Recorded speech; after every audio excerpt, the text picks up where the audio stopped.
السلام علیکم ورحمۃ اللہ وبرکاتہ نحمد و نصلی علی رسول الکریم اما بعد اعوذ باللہ من الشیطان الرجیم بسم اللہ الرحمن الرحیم یا ایہا الذین آمنوا لا تبطلوا صدقاتکم بالمن والعذى كالذي ينفق ماله رئاء الناس ولا يؤمن بالله واليوم الآخر الى آخر آیہ صدق اللہ العظیم۔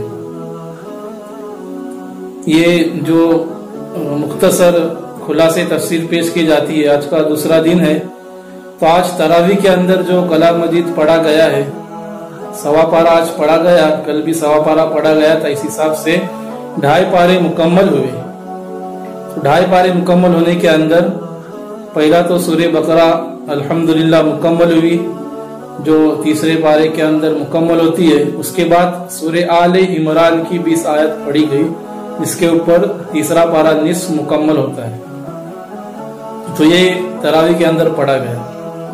اب جیسا کہ ہم مختصر کسی ایک آیت کا تفسیر خلاصہ پیش کرتے ہیں، اس حساب سے جو ابھی میں نے آیت آپ کے سامنے خطبے کے اندر پڑھی، یا ایھا الذین آمنوا لا تبطلوا صدقاتکم بالمن والعذى، یہ آیت نمبر 264 ہے سورہ بقرہ کی۔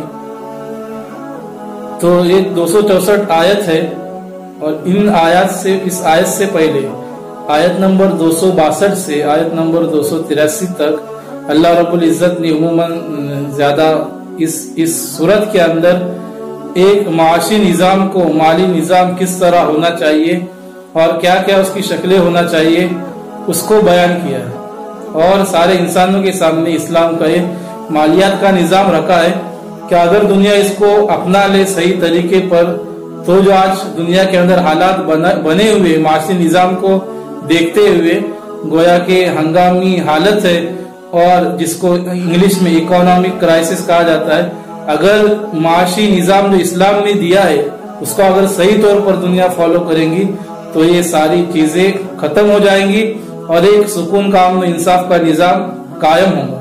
تو ان آیات کے اندر اللہ رب العزت نے مالی نظام کو خاص طور سے بیان فرمایا۔ ابھی جو میں نے آیت آپ کے سامنے پڑھی، تو اس کا ترجمہ یا ایھا الذین آمنوا لا تبطلوا صدقاتکم بالمن والعذى، اے ایمان والو اپنے صدقہ خیرات کو احسان جتا کر اور ایذا تکلیف دے کر ضائع مت کرو۔ کالذی ينفق مالہ رئاء الناس، اس شخص کی طرح جو لوگوں کو دکھلانے کے لیے مال خرچ کرتا ہے اور اللہ پر اور آخرت کے دن پر ایمان اور یقین نہیں رکھتا ہے۔ اور پھر آگے اللہ رب العزت نے مثال دی اس طریقے سے کہ جیسے کہ ایک صاف پتھر ہے، چکنا چٹیل پتھر ہے، اس کے اوپر مٹی جمی ہوئی ہے، جب اس کے اوپر بارش پڑتی ہے تو زور کی بارش پڑنے کی وجہ سے وہ مٹی اس پتھر کے اوپر جم کر نہیں رہ پاتی ہے، چکناٹ کی وجہ سے بہہ کر نکل جاتی ہے، صاف ہو جاتی ہے، اور اس پہ کچھ بھی مٹی باقی نہیں رہتی۔ تو اس آیت کے اندر اللہ رب العزت نے یہ مثال دی ہے کہ جو لوگ دکھلاوے کی غرض سے اور دکھاوے کی غرض سے صدقہ خیرات کرتے ہیں، نیت کی خرابی کی وجہ سے ان کو ثواب بالکل بھی نہیں ملتا۔ تو یہ اس آیت کے اندر ہے۔ اس سے قبل جو آیت ہے اس کے اندر اللہ رب العزت نے صحیح نیت، اخلاص کے ساتھ اللہ کے راستے میں خرچ کرنے کی فضائل اور فضیلت کو بیان کیا۔ تو اس کے اندر یہ کہ ایک دانے کی مثال دی گئی کہ ایک دانہ جب بویا جاتا ہے اور اس کی صحیح پرورش اور صحیح طریقے سے اس کی کاشتکاری کی جاتی ہے، تو ایک دانہ اس سے 7 جو ہے خوشے نکلتے، ہر خوشے کے اندر 100 دانے ہوتی، اسی طرح سے ایک دانے سے 700 دانے بنتے۔ تو یہ نیکی کی مثال دی گئی، لیکن اس کے پھلنے پھولنے کے لیے جو شرائط ہے اس کو بیان کیا گیا۔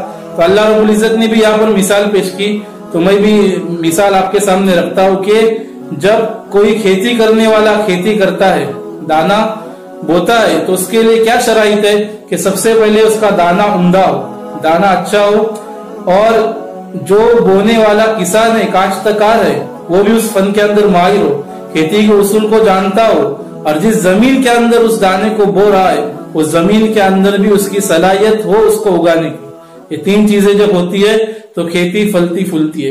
اسی طرح صدقہ خیرات خرچ کرنے کا بھی यही है कि इसके अंदर शर्त यह है कि जो हम माल खर्च करें सदका खैरात के अंदर वो माल हलाल हो। अगर हम हराम माल से सदका खैरात करेंगे तो यकीनन काबिल कबूल नहीं होगा। तो माल सबसे पहले हलाल हो, जिस तरह बीज उम्दा हो किसान के लिए, काश्तकार के लिए, उसी तरह जो खर्च करता है अल्लाह के रास्ते में उसका माल भी हलाल हो। दूसरी है कि किसान जिस तरह से उस फन का माहिर होता है, जानने वाला होता है, इसी तरह से नेकी और सदका खैरात करने वाला वो भी इस बात का यकीन रखे कि मैं जो सदका खैरात करता हूँ इसका बदला अल्लाह रब्बुल इज्जत देने वाले, नियत साफ हो, इखलास हो, रियाकारी ना हो। ये दूसरी चीज। और जिसको दे रहा है सामने वाला भी मुस्तहिक हो। जब ये चीजें जमा होंगी तो उसका हकीकी सवाब उसको मिलेगा। लेकिन जब ये सारी चीजें मफकूत होंगी तो फिर उसको अल्लाह रब्बुल इज्जत ने इस आयत के अंदर बयान किया कि ईमान वालों जो तुम सदका खैरात करते हो उसको जाया मत करो। कैसे? कि तुम देने के बाद अगर एहसान जताओगे, ईजा पहुंचाओगे, यानी देने के बाद जताते फिरोगे उसको, या इसी सूरत से उसे हकीर जानकर हकीर तरीके से उसको दोगे, उसको तकलीफ पहुंचेगी, तो अल्लाह फरमाते कल्लज़ी युनफ़िक़ु मालहु रियाअन नासी वला युमिनु बिल्लाहि वल यौमिल आखिर। ये तो ऐसा है कि जो लोगों को दिखाने के लिए माल खर्च करता है और अल्लाह पर और आखिरत के दिन पर ईमान नहीं रखता। यहाँ पर अल्लाह रब्बुल इज्जत ने वला युमिनु बिल्लाहि वल यौमिल आखिर का, यानी दिखलावे से, शोहरत के लिए, रियाकारी से सदका करना, खैरात करना, ये ईमान वाले की शान है ही नहीं। वो तो मुनाफिक की, काफिर की शान है। वला युमिनु बिल्लाहि वल यौमिल आखिर। इन लोगों की ये काम होता है कि वो उनका यकीन कमजोर होने की वजह से दिखलावे की, रियाकारी से वो खर्च करते हैं। लेकिन अगर कोई ईमान वाला भी अगर खुदा न खास्ता दिखलावे की गर्ज से, रियाकारी से सदका खैरात करेगा तो उसे भी सदके खैरात का सवाब नहीं मिलेगा। आगे अल्लाह रब्बुल इज्जत ने मिसाल दी कि एक पत्थर है, साफ टटियल पत्थर है, उसके ऊपर मिट्टी जम गई है, उसके ऊपर अगर हम दाना डालेंगे, बीज डालेंगे, लेकिन वो चटियल पत्थर, साफ पत्थर होने की वजह से जब बारिश उसके ऊपर तेज पड़ेगी, जमा उसके अंदर नहीं है, तो बारिश पड़ने के बाद बिल्कुल साफ हो जाएंगे। ला यक़दिरूना अला शैइन मिम्मा कसबू, कि जो कुछ उसने किया, जो कुछ मेहनत की है, उसकी कमाई उसे हासिल नहीं होगी। चटियल पत्थर के ऊपर बारिश पड़ेगी, सारी मिट्टी बह जाएंगी। तो ये हमारे सदका खैरात का हाल है। अगर हम दिखलावे की गर्ज से, रियाकारी की गर्ज से खर्च करेंगे तो वहां पर कुछ भी नहीं होगा, बिल्कुल साफ हो जाएगा। तो इस आयत के अंदर अल्लाह रब्बुल इज्जत ने हमें ये बताया है कि हम सदका खैरात करें तो इखलास हो, उसके अंदर रिया और दिखलावा ना हो। आजकल जो हालात होते हैं, अभी हम देखेंगे रमजान आते ही सारे लोग शुरू हो जाएंगे, सदका खैरात की तस्वीरें, फोटो सारे वायरल होना शुरू होते। तो इसके अंदर हमें बचना है, हमें इखलास के साथ सदका खैरात करना है। हम देखेंगे एक गांव के अंदर, मोहल्ले के किसी कोने के अंदर एक केला सदका खैरात किया जाता है और 5 लोग मिलकर, तो देखते हैं कि हम जो रियाकारी का हाल और माहौल बना हुआ है, किसी गांव मोहल्ले में एक कोने में सदका खैरात करते हैं और पूरी दुनिया के अंदर इंटरनेट है, ग्लोबलाइजेशन हो चुका है, एक मोहल्ले के अंदर किसी कोने में केला सेब देते और पूरी दुनिया के अंदर उसे वायरल करते हैं। अल्लाह रब्बुल इज्जत हर एक की नियत को जानता है, हम किसी के इखलास के बारे में नहीं कह सकते। इसके अलावा जो तंजीमें वगैरह होती है उनके कुछ अपने मकासद होते हैं इसको शेयर करने की गर्ज से, ताकि औरों को भी तरगीब मिले, वो अलग मसला है। लेकिन उसके अलावा कुरान मजीद ने जो हमें तालीम दी है कि हमें अपने सदका खैरात के अंदर इखलास होना जरूरी है, रियाकारी से बचना जरूरी। इसी तरह दूसरे भी नेक अमाल है, उनके अंदर भी इखलास होना जरूरी है। तो ये इस दुनिया के लिए, हमारे लिए, सबों के लिए सबक है कि हम जो कुछ भी खैरात करें सबसे पहले उस देने वाले को हकीर ना जाने, उसको इस तरीके से ना दे कि उसे तकलीफ हो जाए। दिन हम इंटरनेट वगैरह पर देखते हैं कि किस तरीके से दिया जाता है, सामने वाला जिल्लत महसूस करता है, सामने वाला उसके अंदर अपनी कमतर और हकारत महसूस करता है। तो अल्लाह रब्बुल इज्जत ने इस तरीके से देने से मना फरमाया और फरमाया कि जब तुम दे ही रहे हो तो इन बुरी नियत की वजह से, रियाकारी की वजह से अपने अमाल को, अपने सदका खैरात को जाय मत करो। तो आज के आयत के अंदर बस ये बातें थी और तफसील तो बहुत बड़ी है इसके अंदर, लेकिन जो है मुख्तसर हमें करना है, हमारे पास वक्त भी नहीं है इतना ज्यादा कि हम इस सारी चीजों को तफसील से बयान करें।